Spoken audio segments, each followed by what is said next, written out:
Comitas, Here. Reynolds, Here.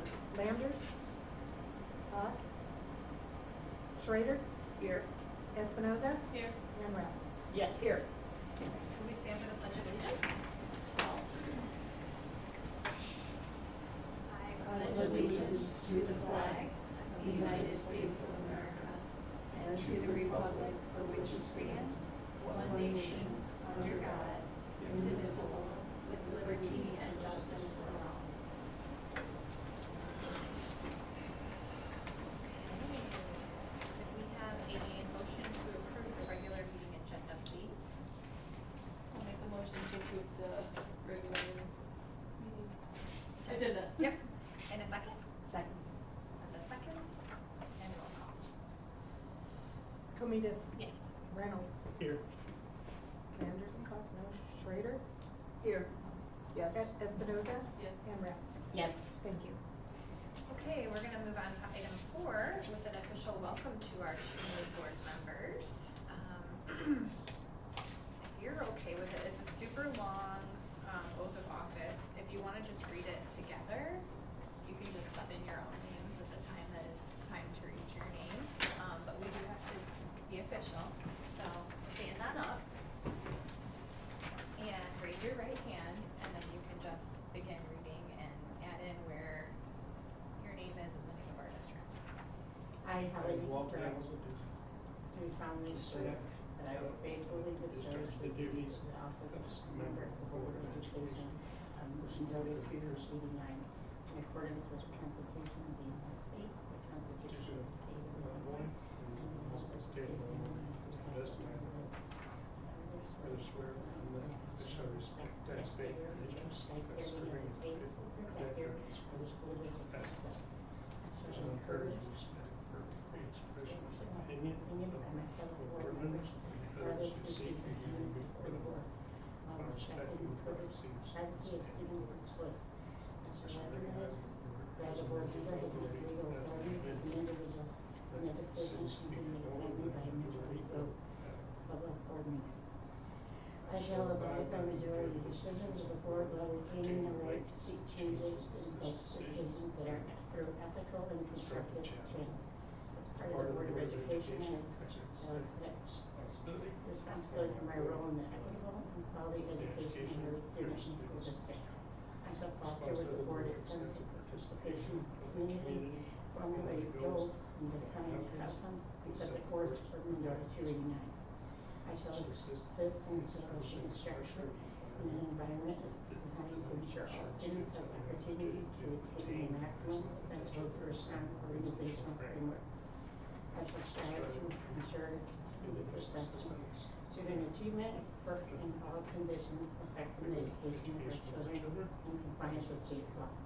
I shall serve as education's key advocate on behalf of students in the community school to advance the vision of Minnesota 289.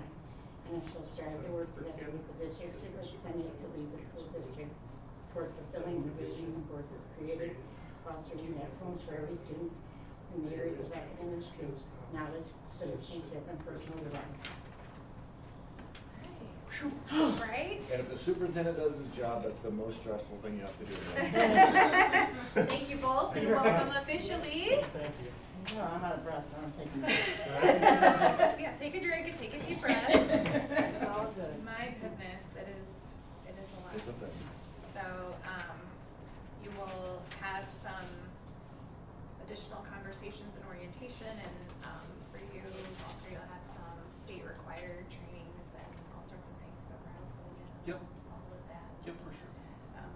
Don't hesitate to ask questions if they come up. So this is our Okay. meeting, even though it's recorded, it is the board's meeting, so don't feel like you can't stop and ask a question. Okay. Assuming we have no visitors or comments for this evening. Alrighty, could we have a motion to approve the consent agenda, please? I make a motion to approve the consent agenda. 6.1, disposition of minutes. 6.2, payment of bills. 6.3, district treasurer's report. 6.4, Empress and Activity Fund report, cafeteria report, and 6.5, personnel report. Can we have a second? Second. And roll call. Comitas. Yes. Reynolds. Yes. Landers and Cost. Schrader, Yes. Espinoza, Yes. and Rapp. Yes. Item 7.1, our FOIA reports. Two more probably AI generated FOIA reports, and both about high school. One was about a high school math team, and I don't know what that was about there. And then do you want to give us your report? Yeah, just a quick update. I'd set something out. It's July. Employment in a school in July is just interesting, right? And so we're doing great. We were really able to anticipate a lot of it. And so in the personnel report that you just approved, 6th grade social studies is already filled. Our middle school technology was filled internally from our STEAM teacher. So now we have a STEAM opening. We've got some good leads and ideas on exactly what that is going to look like. And then middle of next week, we have interviews for the district office administrator and so administrative assistant. So I think we're going to be doing okay. Doing okay. One other thing I did want to bring up, just kind of got dropped in my lap today, is bringing it up to you because it's tennis courts. So evidently the pickleball is going so strong out of the lake that the city might be interested in partnering with us to do something pickleball related with our tennis courts. So would you, as a board, I can cost. Would you as a board be interested in that dialogue if that was? Everybody in the community to always listen to any of those opportunities. Proposal somewhat. Yep, most definitely. I will pass that on. So that's all I have. All right, we had no board committees that met this time. Item 8.1 was grant applications. And this was kind of a late ad, but every couple of years, if we could get more, there are a couple of different lines in some of the grants where it says, does the district have board approval to be doing this grant? And so I think the last time we did it was 3 years ago, and so they said, no, give us a board. Okay. So it's just authorizing administration and the ability to fill out the forms for any state. Should we put state, local, and federal, or do you just need it for state and federal? I think state federal is fine. Okay, Yeah. all right, cool. So could we have a motion for item 8.1, please? I'll make a motion to authorize the administration authority to fill all the necessary state and federal grants. In a second. Who said it first? And then roll call. Comitas. Yes. Reynolds. Yes. Landers. Cost. Yes. Schrader, Yes. Espinoza, Yes. and Rapp. Yes. Press policy 119. Have you been going over that? Of Are you- course. Like you say, you're now No. our policy expert. I don't want to be the expert. In addition to the typical 5-year rewrites, there were some law changes with respect to some parent opt-out things. There were some updates with respect to ICE in immigration in schools and making sure that everybody's prepped for all that. And so really nothing controversial about it. So this is first So we have read. new things set in place for the ice at all, and Yeah, and really it's nothing changes. We've always required a judicial sign to anything in order to have a police presence on school grounds, and that's continues, right? so more just going over what we're doing. Yep, Don't yep. forget, here's what we're doing. You bet. The State Board of Education sent a bunch of resources out, and it's very scripted. Like there's not a lot up to individual decision or interpretation. It's very much like here's exactly what we will do. Yep. I have a question about the opt-out. No, it's more for, LGBTQ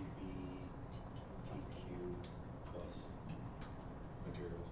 It's, so that some of the federal mandates changed the way the language was written, and so in some cases, some of the language had been updated recently and then had to go back in order to be compliant with federal updates. But there are very specific things that require parent notification or don't require parent notification, like, for example, if there's protocols in place for like if a student wants to use a different name and Okay, yeah. what we have to tell a parent or don't tell a parent, all that stuff, so that is all in there. So take a look though, cause that'll be, It'll be up for action items next month. let's just first read.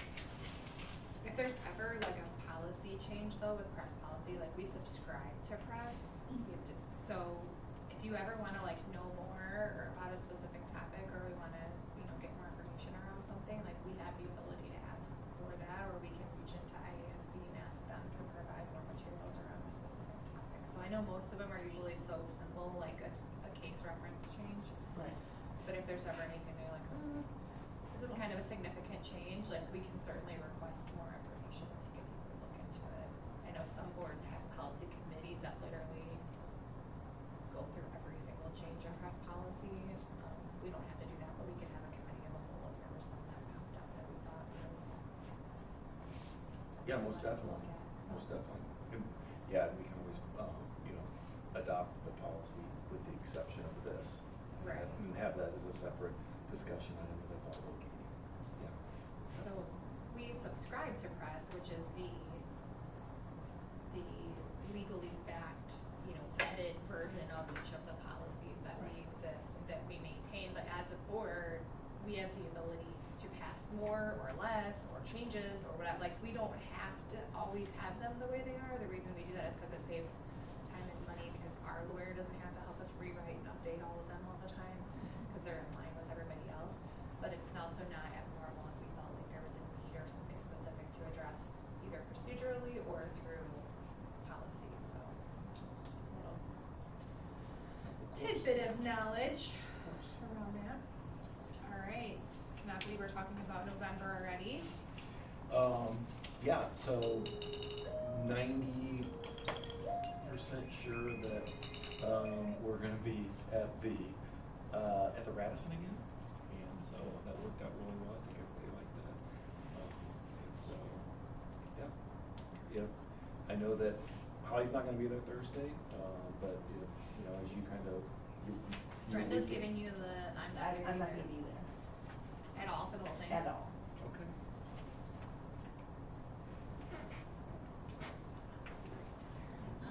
We're gonna I walk want- back from. I want with- another seafood tower. We're gonna walk back. Maybe they from can send you one to Bellflower go. if you can.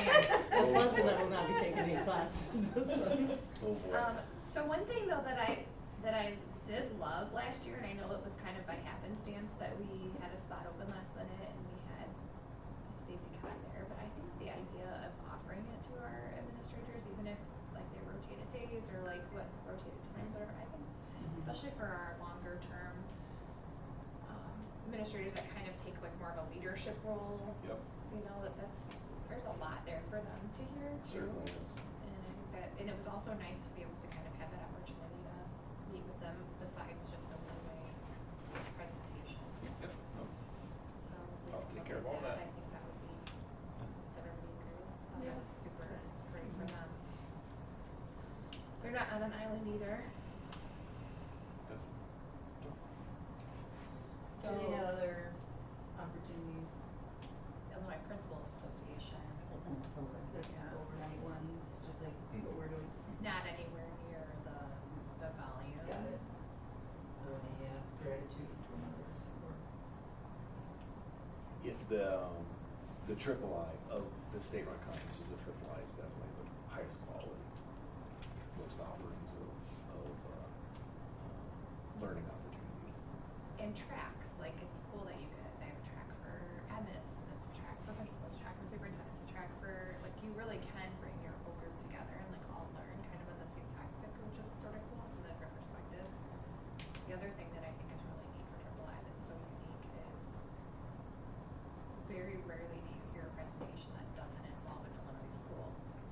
Right.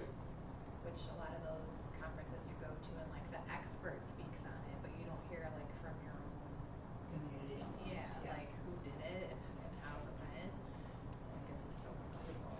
Yeah, it makes it a lot more relatable if they're from, you know, a school with, you know, that's also a rural school that has 100 kids per grade level, and you can really connect and understand, you know, exactly what the presentation is. A lot more relatable. And I think that the schools that do have to choose, at least from like my experience of being there so many years, it seems like the schools that have to travel really far for something, this is like the one thing that they let everybody go to, right? 'Cause it's worth it. You bet. Alright, and then our district finance. Yeah, and, you know, we're kind of headed into that season. August, we have the preliminary budget. September, we have the final budget. I just want to kind of remind everybody that our budgets have been cyclical. You know, we just put a bunch of money in the bank this last year. This next year, we'll deficit spend. The year after, we put money in the bank again. And so just to kind of remind everybody what that looks like. This is probably one of the most, I'm gonna say, uncertain fiscal years in recent memory, just with all of the, you know, questions around federal funding and how federal funding affects state funding and what all of that looks like. And so, you know, we will navigate those waters as best we can. You know, we are, and again, that's why we make sure that you are really on top of what your trends are and where you end up. You know, we're ending the last fiscal year with an excess of $9 million in the bank, right? And so, you know, we're close to the best on anything. It's not like, you know, if we miss this federal payment, when I make payroll, I mean, you know, we have a nice cushion there. And so, that's why you make sure you've got a nice cushion for years like this, that you're not really for sure, exactly. The environment is changing. Yes, yes. Well, and I think one thing to point out that not everybody's aware of is EBF, like our evidence-based funding, which is our state funding, right? Which is by far the crux of most funding outside of our property taxes. The state of Illinois, when they set it up in a way that all schools would become equitable, not equal. So they would take what your local could contribute, add what they would need to contribute to make you whole for each student, right? But in order to make that plan work, they had, what was it, $324 million of new money or something, right around that billion? No, per year, million per year. That's right. And of new money each time and keep that amount and add to it every single year in order to make that Yeah. whole and make that work. Yeah. And I don't think that they've actually funded it They've to been its pretty good. entirety I know it's not every year. This year I think it was like They've been close. close. They've been close. So the, Not enough. And I think another thing to remember is they also reduced the already reduced amount of payments that we get. So like if we used to get 70 cents on the dollar as a reimbursement for transportation in in this our budget, categoricals.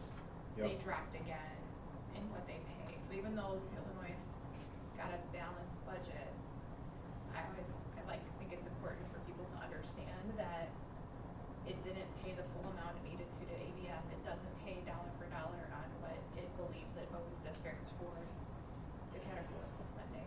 Yeah, and So I would the, assume oh, we, sort of allot for that when we're budgeting, knowing that it's not exactly. yep. Most definitely. You know, we get not quite $4 million a year, from EBF, from the primary state funding source.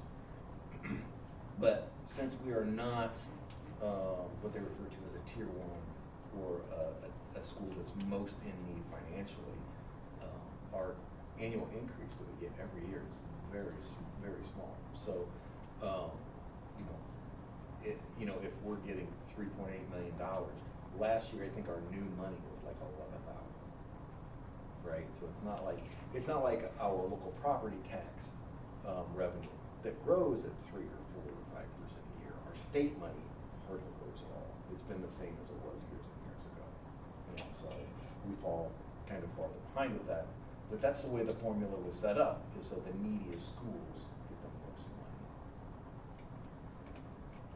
Except there's still schools that are funded at 130%, and there's still schools that are funded at the 60%, so there's still a long road left to go for everyone to be on. Most definitely. So like I said, we've still got, we still have $1.2 million outstanding in solar grants, and so. Like due to us? Yep, that will come. The only solar grant that we received, last year we received about $700,000, and so our total for the project is 1.9. So we've still got that outstanding, that'll be a revenue. That's obviously very positive. Where did that, can you just remind me, where did that come into, like, so that revenue is anticipated for this year, but we also borrowed in order to pay that initially, right? Like, So actually, our solar project, we didn't have to borrow for. It was actually money that we had on hand. So we. for the So, ESSER? no. So our ESSER grants were basically the first phase of our HVAC project, and then this last time we borrowed, we finished paying that, and then with this summer's phase of the HVAC projects, that's where that came from. So, but I mean that's kind of semantics, right? So kind of coming out of the I guess same my question facility. is 1.5 new revenue coming in, or 1.7, whatever you said that was, So- like into revenue for a year. So our total solar project was 2.1 million, and we secured 1.9 million in grants. 700,000 of that we've already received. So we know at some point in time in the future, we've got another 1.2 million coming. We know we're not gonna get all this year, but we could get, another $500,000 this year. So, one of the more substantial grants, I think it's about 800,000, actually gets paid out over, I think, 6 years. And I think this year will be the first year of that. So. But if the plan is it's part of the general revenue, like in your Yep. equation. Most definitely, yes. And then, one thing that we've been talking about that we're gonna continue to talk about, a lot is, we're gonna continue to do everything we can with respect to health insurance. 4 years ago, we spent 1.8 million on health insurance, and this year it's gonna be over 3. And so it's increased, whatever that math is, almost 70% in 4 years. And so, I think that, we had a large number, we had more than 50 people who did, a biometric screen, for their own health. We got a summary of that, and so we're gonna see if we can use some of that summary data to maybe, offer some different incentives to this year and moving forward to see if we can, help all of our people be as healthy as possible. And so just do everything we can to address that. What happens, because obviously we're going in the wrong direction to be picked up into a co-op at some point. What happens if it just, like, if we keep staying self-insured, it's like drowning us? Well, there are a lot of answers to that. What happens, what? Didn't hear the end of you. Sorry, I said, like, so being self-insured, like, remember we were gonna try to make, look more attractive, we picked up into the co-op, so we share more of the risk, but the longer we keep kind of going in the wrong direction, the less anyone would wanna partner with us to share that risk. So that, those numbers climbing in that way, if they were to continue to climb that way 4 years from now, be detrimental. So like, what happens? But those numbers aren't our fault necessarily, right? Because we There's no blame. Right, I mean, like, we haven't had Yes, we have. in excess, I thought that had stopped 2 years ago. No, it's based on the amount of claims that we've had and the Yep. costs that we Okay. incur I was from under the our. impression that it stalled and it was just the health insurance going up in general due to No, Claims. no, Okay. it's claims driven. that we talked about that and I must have misunderstood. And so, so yes, so a couple different things.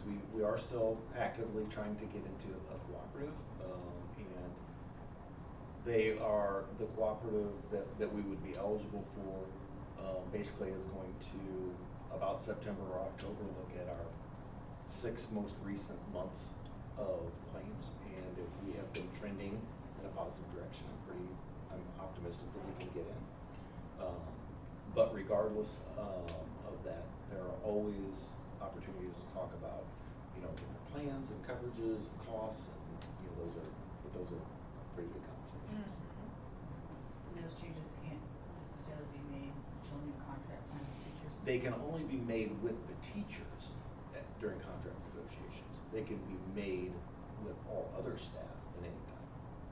Or if we really were looking at something with the teachers and they were interested, it could potentially be something that we opened up to. Right. It's not that we have to wait till the full 5 years Correct. of the contract ended. Correct. Even just, have you thought about like maybe just putting, I know we have like an insurance committee, which there's designated people, but even just, I think it's important to notify, like hearing what you just talked about with the 4 years and what that dramatic difference in cost was, like making sure our staff are aware of that. If people have ideas, if people want to be part of committees or solutions or brainstorming or whatever, like I think that's an important thing to look at. That's a significant amount of money, and if that were not to go the right direction. When we discussed possibly adding, or it was just a conversation, more full-timers into the mix and adding that with insurance, would that change percentage-wise or what? That's your world, I don't understand, but there's more of us then, right? So we have greater buying power with a different insurance or with a co-op. Then we have all these new people and it's all these people 6 months clear. Am I explaining that in a way that, do you get what I'm trying to say? I don't So- remember the No, new you're not, people but- you're talking about. I think she's talking about, there was a discussion about previously making, for example, paras, extending them. Eligible to purchase. Yeah, well, or instead of them working 32 hours or 28, then giving them more and having, me personally, I think that would put more of a risk on us. Because, you never know how many more I of those just didn't people know are if gonna we're have claims. bigger, then we Well, can but draw. You're spreading the risk on more people. Well, that's what I'm saying. Like, if I'm a part-timer and I'm getting health insurance now, then I think it would depend on how many people, like, cause realistically, the cost benefit of how much it costs to buy into our insurance from the user perspective compared to what those people are typically bringing home on a paycheck, like a lot of people will be looking at like 4 insurance, which some people will, but if the major driver is, hey, I need to work and make no money just cause I have so many medical bills and I need insurance, like does that increase the risk to our existing pool of people that we already have? It was, again, I have no Yeah. idea on those numbers, there's no, been a slight conversation, if you're taking in more people, then you have, It wouldn't really, Other it wouldn't really options. help from a buying power perspective. We're already large enough to be a successful standalone. We have I think we have a little over 100 employees. And when you look at the total number of lives in our health insurance pool, it's almost 300. And so we already, do have enough to be successful. But all of those are conversations. But I think there's just some other things that we've tossed around for years about like, do we offer different plans? Do we have a high deductible potential? But then that tends to draw your really healthy people away from the mix. Yep. So that throws your risk level kind of the opposite direction. Well, we've talked about like offering to buy people out of their insurance and providing a percentage of what we would have paid for provide insurance as a cash incentive to get them off the plan, which again, you'd want the right people to take the thing. I mean, the very best thing we can do is work towards getting in the co-op, and that just takes this tiny microscope on us and just Yep, spreads it. spreads it big. Then that's when you really get that kind of a economy of scale or protection that you. I think it would be smart to ask for, in a sense, kind of the staff buy-in on it, like what is their perspective on it, what can they do to help us? Or do they even know? Like, does the average staff member know what we paid 4 years ago and what we're paying today, and what that means, and like, do they understand, like, we're in a self-insured model, and, you know, we're trying to get that better, but we're gonna continue to see these increases, cause it's their increase too. Yeah, Cost like, of I got that email in my new district, and I was like, okay, this is significant, but it wasn't because of me in the sense in that, Right. but I think that's important, to send that out. Because I took note of that, and I'm like, okay. Right, and then just, I think as much as we can do to continue to provide resources, telemedicine, promoting urgent care versus the ER. Yep. Like, right, all of that kind of stuff that we can do to help.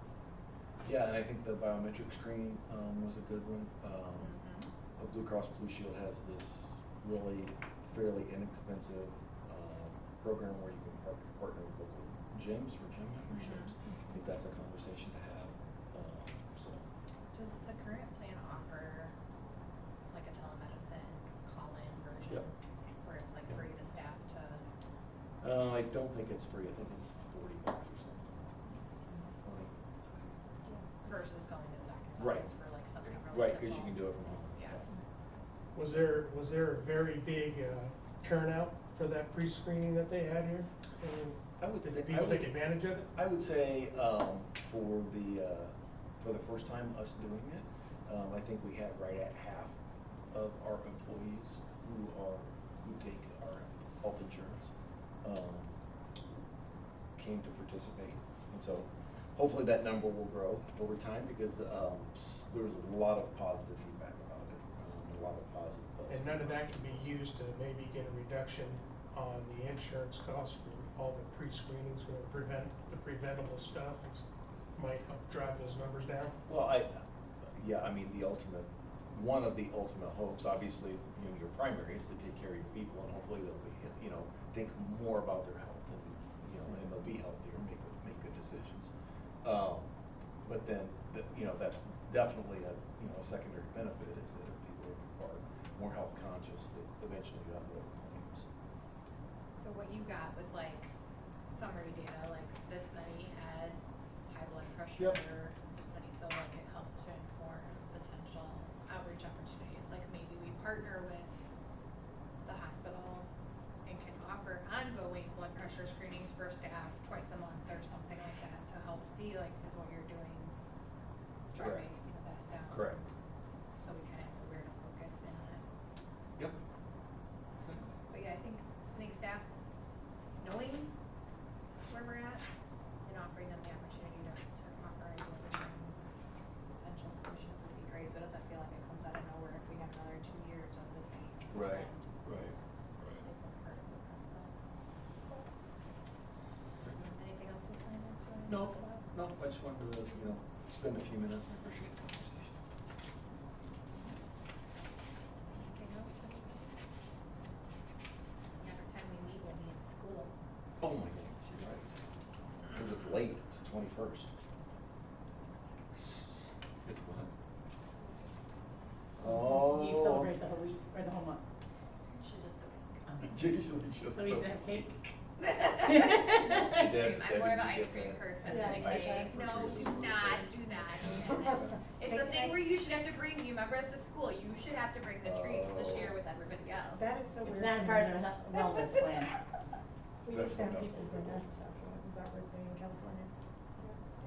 Well, nowadays you can't do it, but when we were kids, remember you would like be so proud to carry the cupcakes around school and Your pass them mom out made, to yeah, everybody, right. yeah, Now I you can't can't do have your that. mom make anything. No.